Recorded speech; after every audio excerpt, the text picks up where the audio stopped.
Hello all welcome to Filmy Focus FTFS review of Kishkindhapuri. Bellamkonda Sai Srinivas key క్యారెక్టర్లో చావు కబూర్ చల్లగా fame Kaushik డైరెక్షన్లో తెరకెక్కిన సినిమా ఇది. సో ఒక హారర్ మిస్టరీగా తెరకెక్కిన ఈ సినిమా టీజర్ కానీ, ట్రైలర్ కానీ, సాంగ్స్ కానీ ఇవన్నీ కూడా సినిమాకి కొంచెం పాజిటివ్ బజ్ అయితే తీసుకొని వచ్చాయి. బట్ సినిమా ఎలా ఉంది అనేది చూద్దాం. సినిమా స్టార్ట్ అయ్యే విధానం కానీ, స్పెసిఫిక్గా సువర్ణమాయ రేడియో స్టేషన్ అనేది ఒకటి ఎస్టాబ్లిష్ చేసే విధానం కానీ బాగున్నాయి. ఎందుకంటే మనం ఈ కైండ్ ఆఫ్ హారర్ ఫిల్మ్స్లో ఎక్స్పెక్ట్ చేసేది ఏంటంటే, అంటే రెగ్యులర్ టెంప్లెట్స్లో ఏముంటుందంటే ఒక kind of hero character establishment, దాని తర్వాత ఓకే అతను ఏదో ఒకటి చిన్న ట్రిగరింగ్ పాయింట్, ఆ తర్వాత దెయ్యం ఇవన్నీ చూస్తుంటాం కదా. బట్ అలా కాకుండా ఒక ప్రాపర్గా ఎస్టాబ్లిష్మెంట్ చేసి ఎస్టాబ్లిష్మెంట్ నుంచి తీసుకుంటూ వచ్చారు. దానివల్ల ఏమవుతుందంటే ఆడియన్స్కి ఈజీ అవుతుంది to connect with the film or to travel with the story. So అక్కడ దాకా ఇస్ ఫైన్. బెల్లంకొండ పెర్ఫార్మెన్స్ కానీ, లేదంటే అనుపమ పరమేశ్వరన్ పెర్ఫార్మెన్స్ కానీ, అది చాలా మినిమల్ కామెడీ టైమింగ్ ఉంటుంది. అంటే like though he's throughout the film సినిమా మొత్తం కామెడీ చేయడు. సో ఓన్లీ ఫస్ట్ 10-15 మినిట్స్ మాత్రం అతను కామెడీ ఉంటుంది అనమాట. So these are all fine. అయితే సినిమాలో నాకు నచ్చిన ఎలిమెంట్స్ ఏంటంటే ద కైండ్ ఆఫ్ ట్విస్ట్స్ అనమాట. ఈ హారర్ సినిమా అంటేనే it should have that specific jump scare shots కానీ ఇవన్నీ కూడా ఉంటాయి.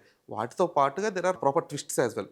అంటే నాకు బిగ్గెస్ట్ ట్విస్ట్ అనిపించింది, though I'm not revealing it, Tanikella Bharani character twist ఏదైతే ఉందో that work big time for me. ఎందుకంటే అది మోస్ట్ అన్ఎక్స్పెక్టెడ్, అది చాలా ర్యాండమ్గా ఉంటుంది అనుకుంటాం. బట్ ఆ సినిమా చూస్తున్నప్పుడు మీరు ఖచ్చితంగా ఆ ట్విస్ట్ అనేది ఎంజాయ్ చేస్తారు. అయితే నాకు సినిమాతో ఉన్న ప్రాబ్లం ఏంటి అంటే, దెర్ ఆర్ ఫ్యూ థింగ్స్ అంటే that should be explained visually.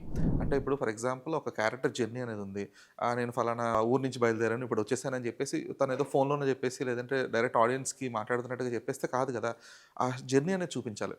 So ఈ సినిమాలో అలాగా చాలా సీక్వెన్సెస్, చాలా క్వశ్చన్స్ కానీ ఇవన్నీ కూడా హీరో జస్ట్ మాట్లాడుతూనో లేదంటే చాలా సింపుల్గా సాల్వ్ చేసినట్టు ఉంటాయి. దానికి విజువల్ రిప్రజెంటేషన్ లేదనమాట. ఆ విజువల్ రిప్రజెంటేషన్ ఉండుంటే కనుక ఇంకాస్త ప్రాపర్ కనెక్టబుల్గా ఉండేది ఆ సినిమా అనేది. ఆ సినిమా కానీ లేదంటే ఆ స్పెసిఫిక్ సీన్స్ కానీ. సో ఈ విషయంలో కౌశిక్ ఇంకాస్త కేర్ తీసుకుని ఉంటే బాగుండేది. అలాగే ఇచ్చిన ఓపెన్ ఎండింగ్ కూడా, personally I don't like open endings. ఎందుకంటే ఒక సినిమా చూస్తున్నప్పుడు ఆ సినిమా అక్కడితో కంప్లీట్ అయిపోయింది అన్నట్లుగా ఉంటేనే I personal like it. But ఇక్కడ వచ్చేటప్పటికి ఏంటంటే అక్కడ కూడా మళ్ళీ ఒక ఓపెన్ ఎండింగ్ ఇచ్చి, లేదు ఇది కాదేమో, ఇక్కడ ఇంకో ప్రాబబిలిటీ ఉందేమో అన్నట్లుగా ఇచ్చిన ఓపెన్ ఎండింగ్ అనేది, అంటే పార్ట్ 2 ప్లాన్ చేస్తారా, పార్ట్ 3 ప్లాన్ చేస్తారా, ఇస్ ఫైన్. బట్ థింగ్ ఏంటంటే it should have a proper closure కదా. తర్వాత దానికి ఇంకొక పార్ట్ సీక్వెన్స్ తీసుకోవచ్చు కదా. ఎందుకని it should have an open ending? అంటే ఆడియన్స్ కంప్లీట్ సాటిస్ఫాక్షన్తో బయటకు వెళ్ళారు కదా. సో అది కొంచెం ఇబ్బంది పెట్టిన కైండ్ ఆఫ్ థింగ్ అనమాట. అండ్ పర్ఫార్మెన్సెస్ విషయంలో దెర్ ఆర్ డీసెంట్ పర్ఫార్మెన్సెస్. స్పెసిఫిక్గా ఒక సర్ప్రైజ్ క్యారెక్టర్ ఉంటుంది సినిమాలో, వాళ్ళు కూడా ఇప్పటిదాకా రివీల్ చేయలేదు. సో ఆ స్పెసిఫిక్ క్యారెక్టర్ చేసిన పర్ఫార్మెన్స్ ఏదైతే ఉందో, అంటే కొంచెం అవిటిగా యాక్ట్ చేయాలి ఇవన్నీ కూడా. అంటే I'm just saying the characteristics, ఇవన్నీ కూడా చాలా ప్రాపర్గా చేశాడు అతను. So we have seen him in earlier movies as well. అంటే చూడగానే గుర్తుపడతారు, ఓహో ఈ సినిమాలో చూసిన యాక్టర్ కదా అని చెప్పేసి. సో అతను he will steal the show kind of performance అనమాట అది. అండ్ అన్నిటికంటే నాకు టెక్నికల్గా బాగా నచ్చిన ఎలిమెంట్ వచ్చి చేతన్ భరద్వాజ్ మ్యూజిక్. సో ఈ కైండ్ ఆఫ్ హారర్ ఫిల్మ్స్కి మ్యూజిక్ అనేది మోస్ట్లీ మనం ముందు చెప్పినట్టుగా జంప్స్కేర్ షాట్స్లో సడన్గా టింజ్ సౌండ్స్ రావడం కానీ ఇవన్నీ చూస్తూ ఉంటాం కదా. బట్ అలా కాకుండా ఒక కంటిన్యూషన్ ఉండిందనమాట. అంటే you will feel that momentum for ఒక స్పెసిఫిక్ టైం దాకా ఫీల్ అవుతావు. అదేదో సడన్గా అప్పుడు ఒక జంప్స్కేర్ షాట్ వచ్చింది, అక్కడ ఒక టింగ్ అని ఒక మ్యూజిక్ వచ్చేసి జస్ట్ ఏదో భయపడిపోయి తర్వాత ఇమీడియట్ రిలాక్స్ అయిపోవడం కైండ్ ఆఫ్ కాదు. సో ఏదైతే నువ్వు భయపడిన మూమెంట్ ఉందో ఆ మూమెంట్ అనేది కొంచెం ఒక 10 సెకండ్స్ లేదంటే ఒక 15 సెకండ్స్ అది కొంచెం అలాగా ప్రొలాంగ్ అవుతుంది అనమాట. సో అది ఒక మంచి ఇంపాక్ట్ ఇచ్చింది సినిమా వ్యూయింగ్ ఎక్స్పీరియన్స్కి. అలాగే art department they did a great job. ఎందుకంటే ఆ సువర్ణమాయ రేడియో స్టేషన్ కానీ ఇవన్నీ కూడా. Only thing I felt was CG ఇంకా కొంచెం బెటర్ ఉంటే బాగుండేది అని చెప్పేసి.